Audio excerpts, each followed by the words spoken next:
Hello guys, welcome to my house. So yes, this house behind me costs $750,000. We're going to give you a little bit of a tour of the house, and then after that I'm going to talk some numbers. Why did I spend $750,000 on a house when I could have built a lot of Bitcoin, a lot of cryptocurrency, a lot of stocks? I might have to buy another house. A lot of Jake Paul NFTs. I could have bought a lot of stuff with $750,000. Why did I buy the house? I'll talk the numbers after I've shown you quickly around the house. So come, please. Welcome. Be my welcome guest. So this is one of my favorite bits about the house. The double door, the double wooden door makes everything look really fancy, and you know, it's nice when people come and they see a double door, and I don't know, it looks modern and all that. The chandelier, another nice feature. You know, I don't know, I like it, what can I say? Anyway, here's the first room. It's just the lounge, really basic, got nothing in it. Got a gas fire, which is cool. You just press a button and you have warmth. It's the modern day, it's easy. I don't know, so modern. But yeah, nothing in it. I might put some couches in after a bit. But I also like things simple, but I have to put something in it, right? Anyway, I'll quickly show you out the front. Boom. This fully opens up, by the way. Straight onto a deck. As you can see, it's pretty simple. Got a nice wee waterfall behind me. The waterfall is not working right now, unfortunately, so I can't show you. Kind of reminds me of my dividend portfolio. It's just not working. I'm not getting anything. I need to work on that dividend portfolio, but we'll get there, guys. We'll get there. I've spent all my money on a house. I don't have any money for stocks. I can't buy any dividends right now, dividend stocks. Sorry, Jeremy. Sorry, PPC Ian. Okay, this is the kitchen, living, dining room. It's where I spend probably most of my time. I need to put a table over here just so I can sit here, do a bit of work, look outside, see a little bit of nature. Probably one of my best purchases is this little bamboo desk stand. It's about 50 bucks, and you can adjust the height for if you're tall or whatever. If you're Graham Stephan, you might need to bring it a bit low. I know he's a little bit short. Okay, that's a joke. We love Graham Stephan here. He's the king of finance, in my opinion. But it's nice because you can stand and work. And apparently they say you shouldn't be sitting down all day. So I actually listened to them and I bought a bamboo stand. So I'll keep you coming. Okay, this is also another favorite of my house. It's the fold-out chair.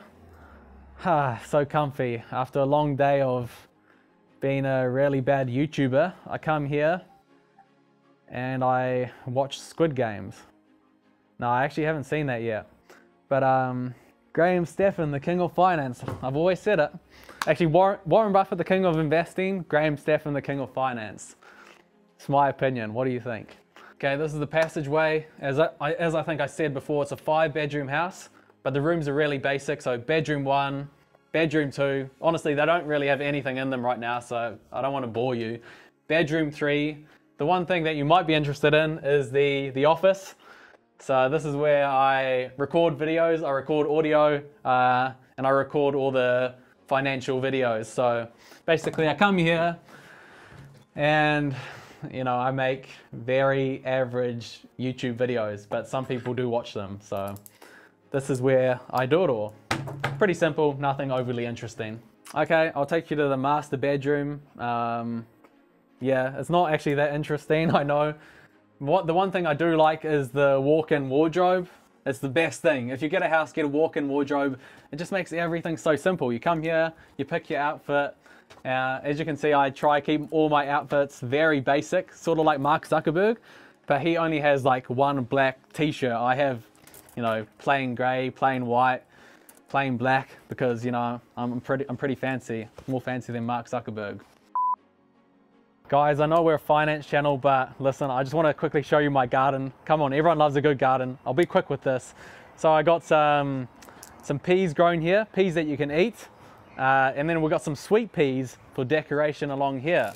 So apparently these sweet peas are meant to grow all the way up along here, and apparently they look really beautiful. As you can see, I'm saying apparently a lot because I don't know anything about gardening.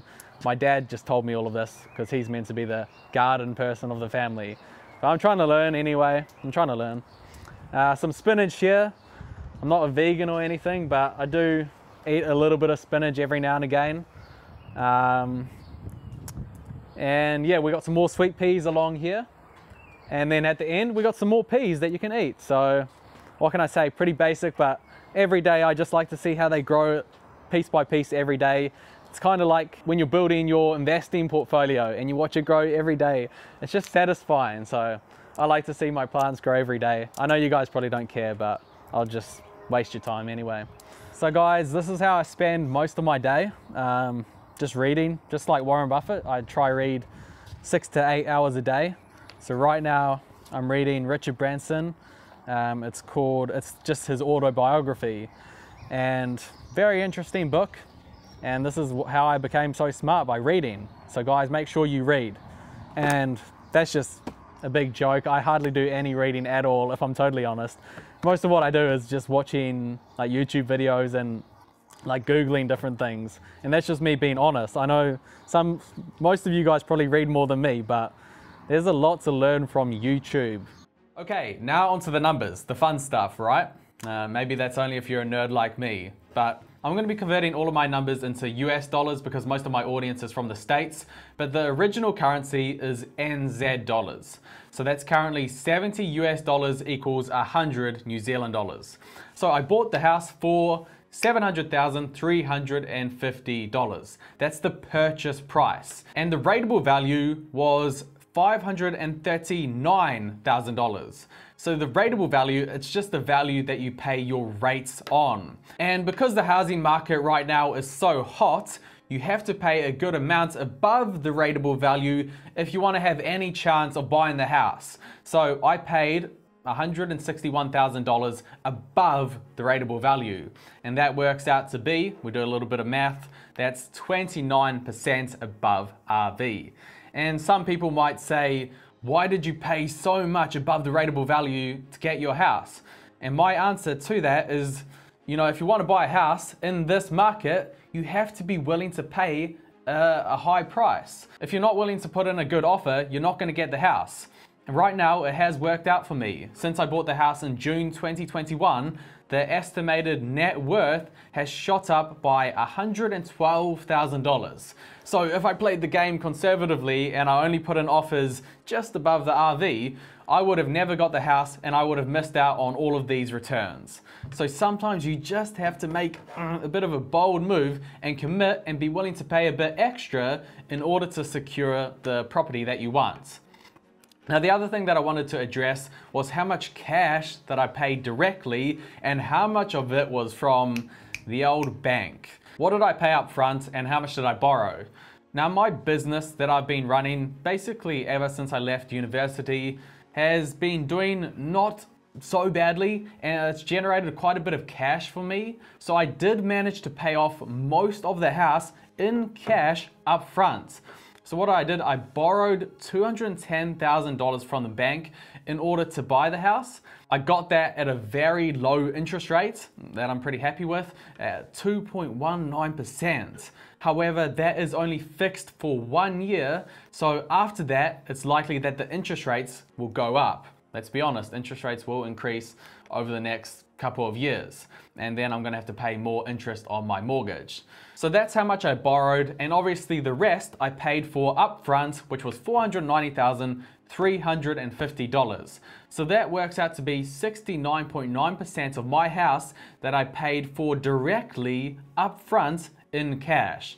That's not too bad. I'm kind of happy with it. It's not that much debt, $210,000. That's pretty easy to manage. In fact, I'm gonna tell you something right now that I've only told my family before, and that is that I'm thinking of getting into more debt and buying another house.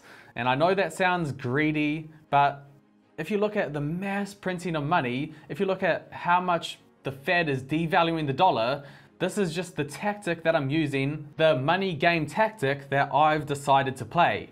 Getting into more debt so that inflation eats away at the debt, not the cash that you've saved up for in the bank. So that's just what I've decided to do. So those were the numbers behind the house, and let me know if you think I've made a good move or not. I think that's us, eh? Do you know Graham, you thingy? Stefan? Yeah. Has he mentioned you? No, he's massive on YouTube.